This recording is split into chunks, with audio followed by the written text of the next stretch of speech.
हुए अतुल भातखलकर जी, आमदार मनीषाताई चौधरी और आमदार संजय भाई उपाध्याय।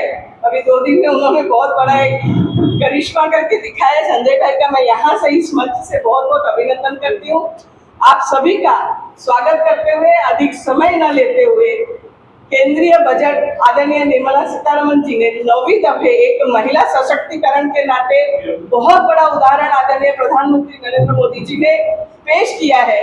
ऐसे केंद्रीय बजट के ऊपर आज हमारी ये पत्रकार परिषद में आप सब समय पर उपस्थित हुए, आप सबका स्वागत है। और मैं हमारे सम्मानीय नेताओं से विनंती करूंगी कि केंद्रीय बजट के ऊपर आपके साथ संवाद प्रस्तुत करें। भारत माता की जय। जय हिंद। सर्वात प्रथम आजच्या या पत्रकार परिषदेला आपणही हजर राहिलात आणि त्याचबरोबर आमचे नेते आदरणीय गोपाळ शेट्टीजी, माझे सहकारी मनीषाताई चौधरी, संजय उपाध्याय हेही उपस्थित राहिले, त्याच्याबद्दल आपल्याबरोबरच त्यांनाही मनापासून धन्यवाद देतो। कालच केंद्रीय अर्थमंत्री निर्मला सीतारामनजींनी त्यांच्या याच्यातला 9वा अर्थसंकल्प 26-27चा अर्थसंकल्प देशासमोर संसदेत सादर केला। या अर्थसंकल्पाचं एका वाक्यात वर्णन करायचं तर विकसित भारताला गती देणारं आणि विकसित भारताच्या स्वप्नाला गतिमान करणारा अशा प्रकारचा हा अर्थसंकल्प होता। हा अर्थसंकल्प वित्तीय शिस्त पाळत असतानाच विकास आणि लोककल्याणकारी उपक्रम या दोन्ही बाबींवर भर देणारा अशा प्रकारचा हा अर्थसंकल्प निर्मला सीतारामनजींनी मांडला। हा मांडत असताना मुंबईसह महाराष्ट्राचं विशेष त्या ठिकाणी त्यांनी लक्ष ठेवलं, त्याच्याबद्दल सुद्धा मनापासून त्यांचं मी अभिनंदन करतो। या अर्थसंकल्पामध्ये संपूर्ण देशाच्या दृष्टीने सर्वात महत्त्वाची गोष्ट वित्तीय शिस्त त्या ठिकाणी पाळणं याच्यावर त्यांनी भर दिला। गेल्या वर्षीच्या अर्थसंकल्पात टोटल GDPच्या 4.4 ही वित्तीय तूट राहील असं त्यांनी म्हटलं होतं आणि त्याप्रमाणे तेवढी वित्तीय तूट ठेवण्यामध्ये सरकारला यश आलं। पुढच्या वर्षी म्हणजे 26-27च्या कालावधीमध्ये ही वित्तीय तूट आणखीन 0.1 ने कमी करून 4.3 पर्यंत आणण्याचं उद्दिष्ट सरकारने ठेवलं आहे। या वित्तीय तूट आटोक्यात ठेवण्याच्या सरकारच्या धोरणामुळे महागाई आटोक्यात राहिलेली आहे। आपण पाहतोय की गेल्या वर्षभरामध्ये आणि विशेषतः कोविडच्या नंतरच्या काळामध्ये सुद्धा महागाई केंद्र सरकारने आटोक्यात ठेवली आणि गेले वर्ष दीड वर्ष तर RBIचा जो बँड आहे 4 ते 6% याच्या आत महागाईचा दर हा राहिलेला आहे आणि पुढच्या वर्षी सुद्धा महागाईचा दर हा RBIच्या या स्वीकारलेल्या बँडच्या अंतर्गत राहील आणि त्याच्यामुळे वित्तीय तूट आटोक्यात ठेवल्यामुळे महागाई सुद्धा पूर्णपणे नियंत्रणात राहील आणि सर्वसामान्य माणसांचं जीवन जे आहे ते अत्यंत सुखकारक होण्याच्या दिशेने या अर्थसंकल्पाच्या माध्यमातून एक महत्त्वाचं पाऊल सरकारने उचललेलं आहे। वित्तीय तूट आटोक्यात जरी सरकारने ठेवत असला तरी सुद्धा सरकारचा पायाभूत सेवा सुविधांवरचा खर्च हा गेल्या वर्षीच्या तुलनेत यावर्षी वाढलेला आहे। सुमारे 12.25 लाख कोटी रुपये हा इन्फ्रास्ट्रक्चरवरचा खर्च सरकारने दाखवलेला आहे। रेल्वेवरचा कॅपेक्स सुद्धा सरकारने यावर्षी वाढवला आहे। विशेष महत्त्वाची बाब म्हणजे सिंदूर झाल्यानंतर संरक्षण क्षेत्रावरचा खर्च हा यावर्षी सरकारने वाढवलेला आहे आणि त्यामुळे देशाची आणि देशातल्या नागरिकांची सुरक्षा अधिक मजबूत होण्याकरता या अर्थसंकल्पाने बळ दिलेलं आहे। कारण नवीन युद्धाची साहित्य सामुग्री परचेस करणं, त्याचबरोबर अन्य बाबींकरता रिसर्च करता खर्च करणं या वाढीव योजनेमुळे संरक्षण खात्याला शक्य होणार आहे। हे या बजेटचे एक मोठं वैशिष्ट्य आहे। त्याचबरोबर रेल्वे, रोड्स, हायवे याच्यावर सुद्धा वाढीव कॅपेक्स भांडवली खर्च हा सरकारने कॅन्सरवर औषधं कॅन्सरच्या अनेक औषधांचं, त्याच्याबरोबर जे दुर्धर आजार आहेत, रेअरेस्ट ऑफ रेअर असं म्हटलं जातं, अशा आजारांवरच्या औषधांवरची कस्टम ड्युटी ही आता झिरोवर आणलेली आहे. त्याच्यामुळे दुर्दैवाने ज्यांना याची आवश्यकता असेल अशांच्या करता जी मेडिसिन्स आहेत ती आता आणखीन स्वस्त होण्याचं काम या माध्यमातून झालं. सर, मुंबईचे लाखांची रॅली काढून मुंबईमध्ये भाजप आमदार यांचा ठाकरे बरोबर नहीं, पहिलं बजट के ऊपर प्रेस कॉन्फ्रेंस है. सर, महाराष्ट्राचा जो टॅक्स मध्ये जो वाटा आहे तो खूप जास्ती आहे, तो रिटर्न जास्त मिळावा अशी मागणी होती, की मान्य झालेली नाही. देखो, केंद्रीय कराचा किती वाटा राज्यांना मिळाला पाहिजे याच्याकरता तर वित्त आयोगाची स्थापना दर 5 वर्षांनी केली जाते. 16 वित्त आयोगाची स्थापना झाली होती, त्यांनी त्यांचा रिपोर्ट दिला आणि 41% केंद्रीय करातला वाटा जो आहे तो महाराष्ट्राला आणि सर्व राज्यांना मिळण्याचा त्या ठिकाणी शिफारस त्यांनी केली होती. ती शिफारस त्या ठिकाणी केंद्र सरकारने स्वीकारलेली आहे. मी आपल्याला आठवण करून देऊ इच्छितो, जेव्हा मोदीजींचं सरकार आलं होतं तेव्हा केंद्रीय करातला अवघा 31% वाटा हा राज्याला मिळत असे, पण मोदीजींच्या सरकारने निर्णय घेतल्यामुळे आता तो 41% गेलेला आहे, क्रमांक 1. त्याचबरोबर केवळ 41% कराचा वाटा मिळतो अशातला भाग नाही, तर राज्यांनी निरनिराळ्या क्षेत्रात काय प्रगती केली आहे त्याच्या आधारावर सुद्धा हा वाटा देण्याचं धोरण असतं. आणि त्यामुळे या वेळेला केंद्रीय वित्त आयोगाने जी शिफारस केली होती त्याच्यामुळे महाराष्ट्राला केंद्रीय करातला अधिकचा वाटा या शिफारसींमुळे मिळणार आहे आणि त्यामुळे महाराष्ट्राचा 100% फायदा आहे. प्रत्येक राज्याला वेगळा असा नियम नसतो. हा केंद्रीय राज्याचा वाटा राज्याकडे कर येतो, स्टेट जीएसटी हा राज्याकडेच येतो, पण जो सेंट्रल जीएसटी असतो, कस्टम्स असतो, इन्कम टॅक्स असतो, यातला वाटा राज्यांना किती द्यायचा तर तो 41% वाटा द्यायची शिफारस वित्त आयोगाने केली होती. ती शिफारस केंद्र सरकारने स्वीकारली.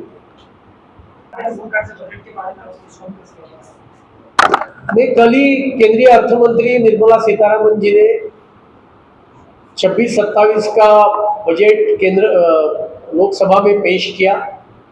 ये बजट वित्तीय शिस्ती का पालन करते हुए देश के विकास दर को बढ़ाने वाला, रोजगार निर्मित करने वाला और साथ में महाराष्ट्र और मुंबई को विकास के गति को मदद करने वाला इस प्रकार का ये केंद्रीय अर्थसंकल्प है. इसके लिए इस अर्थसंकल्प का मैं स्वागत करता हूँ. केंद्रीय अर्थमंत्री निर्मला सीतारामन जी को बहुत बहुत बधाई देना चाहता हूँ. उनको महाराष्ट्र मुंबई की तरफ से धन्यवाद भी देना चाहता हूँ. उन्होंने 9वीं बार बजट पेश किया, इसके बारे में क्या? नहीं, 9वीं बार बजट पेश करके एक दूसरे से उन्होंने एक विक्रम भारत के इतिहास में रचा है और मुझे लगता है कि उनके कार्यकाल में और माननीय मोदी जी के कार्यकाल में भारत की अर्थव्यवस्था ने विशेषतः कोविड का संकट आने के बाद भी बहुत गति प्राप्त की है. और आप देखेंगे कि मैक्रो और माइक्रो इकोनॉमी, ये दोनों इकोनॉमिक इंडिकेटर्स आज भारत के दृष्टि से अच्छे चरण सीमा पे है. इन्फ्लेशन का रेट 2% के लगभग है. फॉरेन रिजर्व ये अपने $700 बिलियन के आगे जा रहे हैं. उसी समय वित्तीय जो टूट रहती है, डेफिसिट रहता है, वो मिनिमम की तरफ जा रहा है.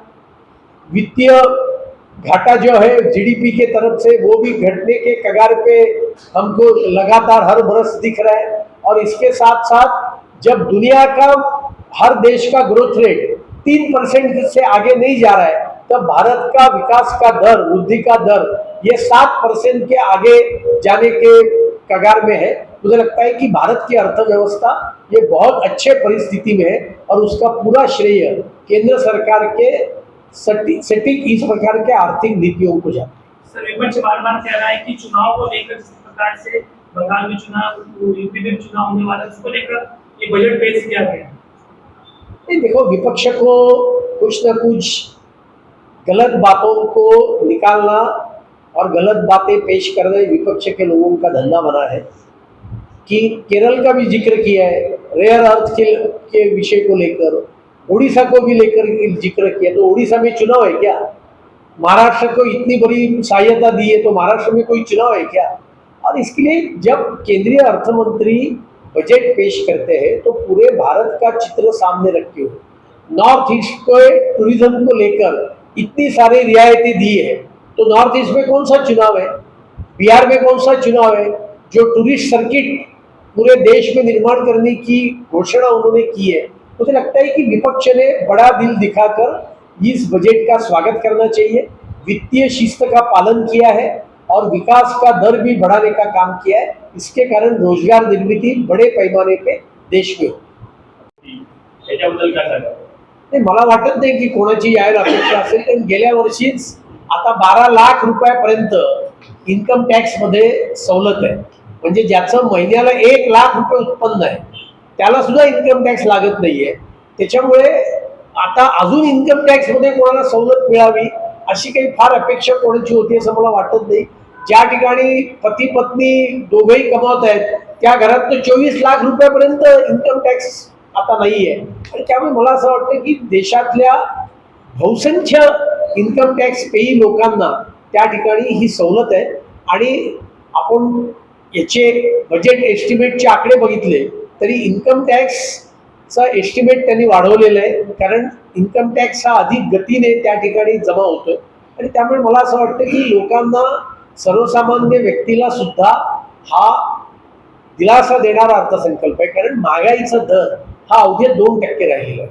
आणि त्याच्यामुळे लोकांचं खरं उत्पन्न खऱ्या अर्थाने वाढण्याचा मार्ग या बजेटमुळे आणि केंद्र सरकारच्या आर्थिक धोरणांमुळे त्या ठिकाणी सुकर झालेला आहे।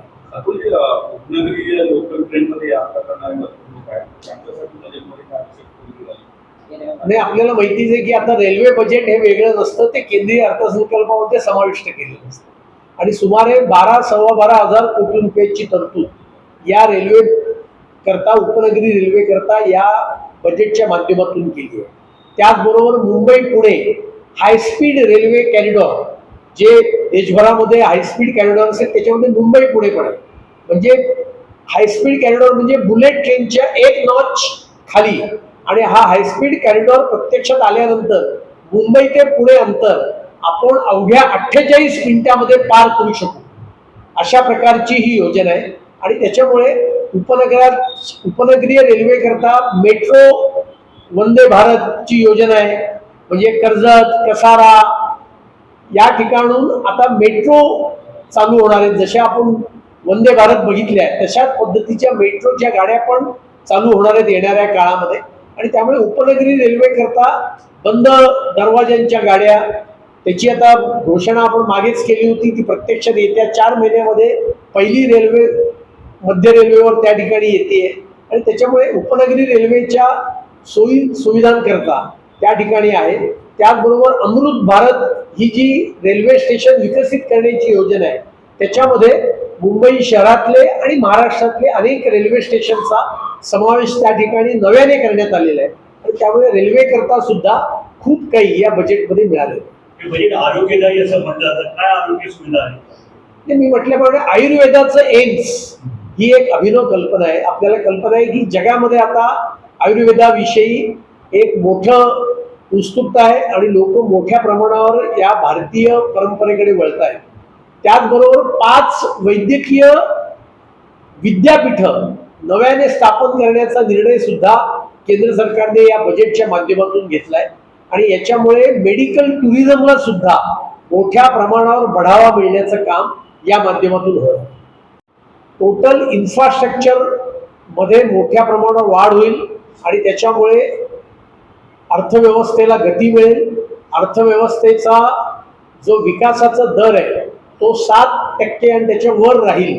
ही गेल्या वर्षी अनेकांचे अंदाज चुकवत अर्थव्यवस्थेने अधिक विकासाचा दर हा त्या ठिकाणी राखलेला आहे, तसाच दर येणाऱ्या वर्षभरामध्ये हा राखला जाईल।